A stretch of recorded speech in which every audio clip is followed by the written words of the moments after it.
Sunny. Difficult question for you. I think everyone who decides to take ballroom dance lessons does so for their love of dance. However, let me tell you what I've seen happen to both men and women in my studio. Eventually, the lessons, the competition becomes secondary to their motivations for the following reasons. Number one, they're doing it because it inflates their ego. Number two, they lack companionship in their personal life, and this fills that void. Number three, they get a feeling of emotional intimacy that they're lacking in their private life.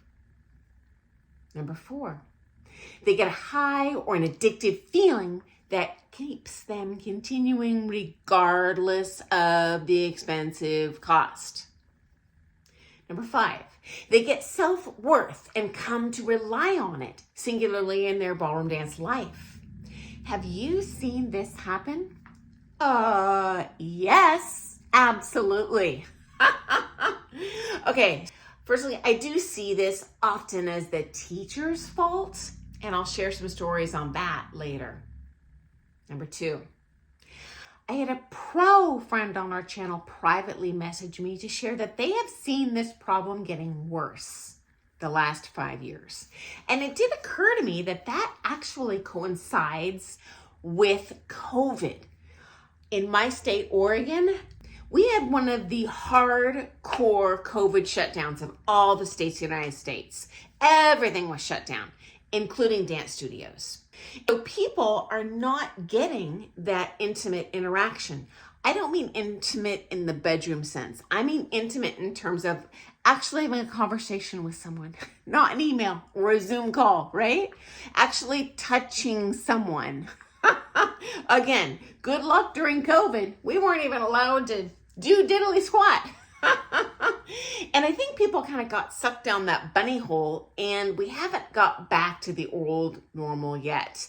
People got used to singularly relying on that dance lesson to get that positive feedback loop, and they have kind of forgotten that, yeah, there are other areas of your life that you can receive emotional intimacy. Okay, number four. Frankly, long before COVID, I did strongly suspect this in the social dance students. It occurred to me, why are they coming back to me? They don't even social dance. They just come and dance with me a couple hours a week. What's the point? Well, I realized in some cases, I'm the only person that they're interacting with intimately in the entire month. So of course they're going to want to come back for lessons. They're going to get addicted. I bet you dollars or donuts if I told them, hey, I'm not going to teach you unless you come to me 10 lessons a week, they'd probably do it because they need that time. Number five, I've seen amateur and pro-am dancers, especially competitors, develop a sense of pride in their dancing, as well they should, because they're working hard on it. And it's a beautiful life skill.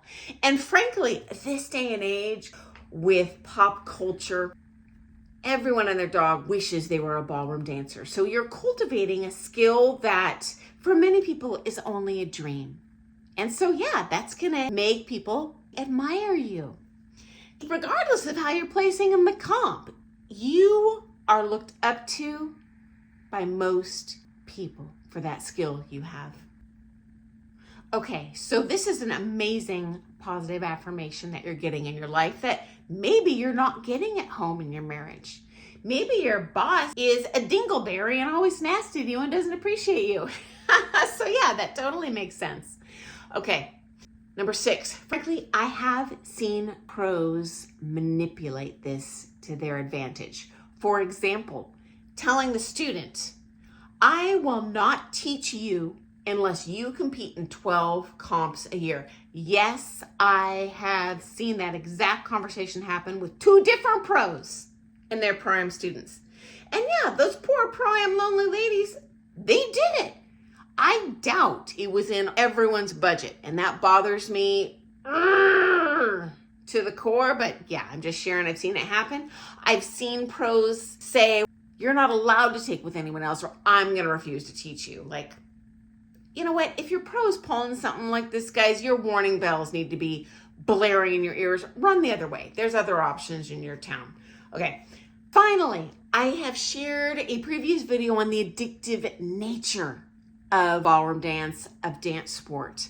While we are doing these activities, the same chemicals and hormones in your body are being released that would be released if you were in love with someone, if you had a bar of chocolate, if you get a runner's high, if you take a hit of crack. It's the same thing. Of course, it's a lot healthier than a crack habit because it's happening in small, gradual doses where your body has a chance to reamp the dopamine. But anyway, yes, those chemicals are addictive and they're positive. Of course, we want more, right? But if you've got a predatory pro who's trying to make a quick buck and does not give a rat's hair if you spend every penny you have and then some, we got a problem. And that investment can not just be financial. Maybe you're sacrificing putting enough time into that marriage, enough time into raising your kids, enough time in your job. I've seen all those things suffer because the relationship with the dance and the pro takes over everything else. So yeah, it happens. Okay, guys, before I go today, I want to share a link with you in the description, in the comments. One of our channel friends from Australia emailed me a link sharing essentially what we in the United States call a day of dance. It's free lessons where you can go for 4 beginners lessons for free and learn, for example, salsa, rumba, waltz, etc. If you're in the United States, we have something similar called the Day of Dance. I believe this year that is going to be September 20th. I don't know if they scheduled that yet, but it's usually during the National Week of Ballroom Dance, which this year is September 14th through 20th. So if you have friends that might be interested in trying ballroom dance, hey, hit them up with these events because totally unintimidating. It's all super elementary first day of lessons, unintimidating. You just get to go and learn some dances and see if it's your jam. So definitely take advantage of that if you can. Okay, I look forward to seeing you first thing tomorrow morning for some more things ballroom dance, guys. Thanks so much for sharing your stories, and I'll see you tomorrow. Doodles!